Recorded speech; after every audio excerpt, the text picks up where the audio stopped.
যে জন্ম, মৃত্যু এবং বিয়ে আমরা সবসময় জানি এটা তিনটে বিধাতাকে নিয়ে, এটা কারোর হাতে কখনো কিছু থাকে না। এবারে কেউ কেউ আমরা বলি আপনার জন্ম নক্ষত্র অনুযায়ী বা জন্ম রাশি অনুযায়ী বার্থ টাইমটা একদমই ঠিক ছিল না, খুব খারাপ, কিন্তু করা যাবে কি, আলটিমেটলি সেই টাইমেই তার জন্ম, তার কিছু ভোগান্তি রয়েছে, এগুলো না আমার মনে হয় সব কিছু ঠিক করাই থাকে স্টেপ বাই স্টেপ। আমি একটা মানুষ যে আগের জন্ম সম্পর্কে আমার কিছু মনে নেই, কিন্তু হয়তো আমার আগের জন্মে খুব ভালো কাজ করেছি, যে কারণে হয়তো আজকে সকালবেলা এই কারণে আপনাদের সামনে বসে রয়েছি। আবার হয়তো খুব খারাপ কাজ করেছি, আগামী দিন হয়তো আমার অনেক বেশি রিটার্ন খারাপ হতে পারে। আমি পাস্টেও হয়তো কিছু খারাপ করেছিলাম যেগুলোর জন্য হয়তো আমাকে খারাপ ভোগান্তি পেতে হয়েছে। কিছু না কিছু স্টেপ বাই স্টেপ প্রতিটা মানুষের লাইফে থাকে। এবং যদি আমি একই কম্বিনেশনে যাই, সচিন তেন্ডুলকর যে সময় জন্মগ্রহণ করেছে সেই সময় 1 লক্ষ বাচ্চা জন্মগ্রহণ করেছে, কেউ তো সচিন হলো না, তাহলে প্রত্যেকেরই তো সচিন তেন্ডুলকর হওয়া উচিত ছিল, তাহলে তারা হলো না কেন? কিছু না কিছু তো কারণ আছে। জন্ম, তিথি, নক্ষত্র, স্থান, কাল, প্রতিটা জিনিস আমরা বলি না, স্থান, কাল, পাত্র, প্রতিটা জিনিসের উপর সব কিছু ডিপেন্ড করে। তো কিছু কিছু সময়ে 1 ডিগ্রি সাংঘাতিক হেরফের হয়ে যেতে পারে বিভিন্ন জায়গায়, বিভিন্ন যোগের ওপর জায়গাগুলো ডিপেন্ড করে। এবং দেখা যায় যে সত্যিকারের হয়তো যে সময়টাতে পারফেক্ট সচিন তেন্ডুলকরের জন্মটা হয়েছিল, তার থেকে ঠিক 2 মিনিটের মধ্যে হয়তো সেই সময় কারোর জন্মই হয়নি, 2 মিনিট পরে হয়েছে বা 2 মিনিট আগে হয়েছে, ওই 2 মিনিটটাই হয়তো স্পেশাল ছিল। তো বিভিন্ন এক্ষেত্রে একটা জিনিস, ম্যাক্সিমাম জ্যোতিষী যেটা করে রাশি আর লগ্ন একদম করে ছেড়ে দেয়। তো আপনি কি এটার মধ্যে নক্ষত্রটাকে ঢোকাতে চাইছেন? নক্ষত্র ছাড়া আমাদের লাইফ চলতেও পারে না। আপনি নক্ষত্র যদি হয় লক্ষ লক্ষ নক্ষত্রের মধ্যে থেকে কিছু আপনি বাছাই করে নিলেন, স্পেশালি 27টার উপর, ঠিক আছে, আপনি বাছাই করে নিন, আপনাকে বলে দিচ্ছি, একদম আমি অন্য কারুরকে কি বললো আমার জানার দরকার নেই। এবার আপনার বিবেচনা বা ওই সাবজেক্টিভলি তখন আপনি নক্ষত্রটাকে অ্যাসেস করে কেন সচিন এটা হলো সেটাকে আপনি ক্যালকুলেট করছেন। 100% আপনি পেয়ে যাবেন ডিটেলস, হ্যাঁ ওই জায়গাটাও বলছি, ডিটেলস পেয়ে যাবেন। এবং আপনার ফ্যামিলিতে এই মুহূর্তে আপনার ইনকামের জায়গাটা সব থেকে ভালো থাকবে, এটাও আপনি নবতারা চক্র ছাড়া পাবেন না, যেখানে আপনার নক্ষত্রকে নিয়ে চলতে হবে। এই মুহূর্তে আপনার ফ্যামিলিতে স্বজন প্লাস ধন বিয়োগ হতে পারে, এটাও আপনি কোনো কারণে নবতারা চক্র ছাড়া পাবেন না। তো স্টেপ বাই স্টেপ আপনি যদি দেখেন, এবং আমরা বলি না যে যদি আমরা গীতার 8ম অধ্যায়ে দেখি যে আমাদের মৃত্যুর পর কেউ না কেউ আমাদের পিতৃকুল অথবা মাতৃকুলের কেউ একজন আসবেন যে আমার আত্মাটাকে নিয়ে যাবে, এবং লক্ষ লক্ষ গ্যালাক্সিগুলোকে পার করতে করতে যেদিনকে 10 মাস কমপ্লিট হবে সেদিনকে আমি হয়তো নতুন যোনি পাবো। সিস্টেম হচ্ছে এটা।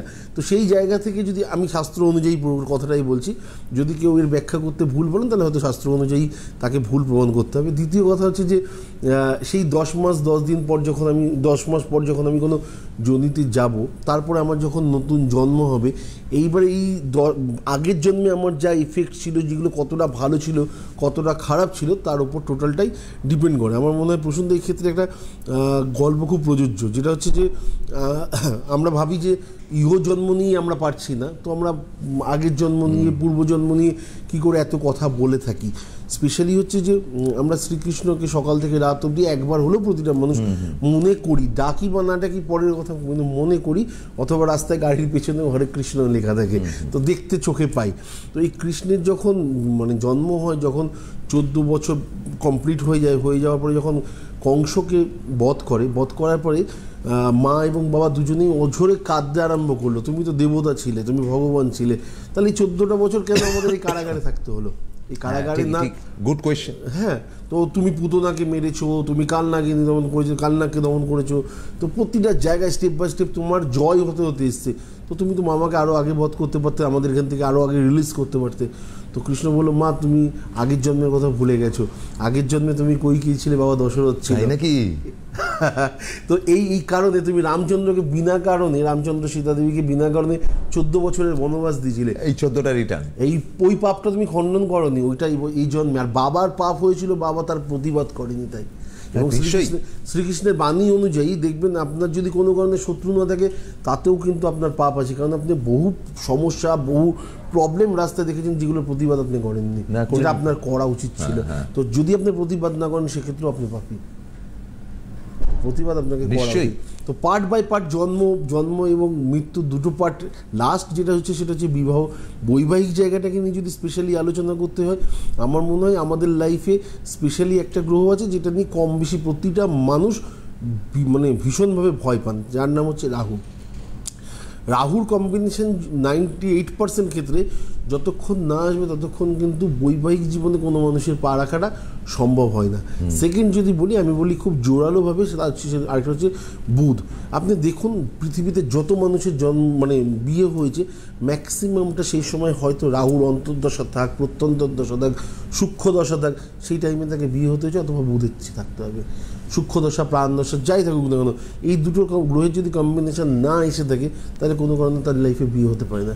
অনেকের প্রশ্ন থাকে যে দাদা বয়স অনেক হয়ে গেছে কিন্তু আলটিমেটলি বৈবাহিক জীবনে পা রাখা হচ্ছে না, সপ্তম ঘরকে বিচার করে এগোতে হবে, নাম্বার 1।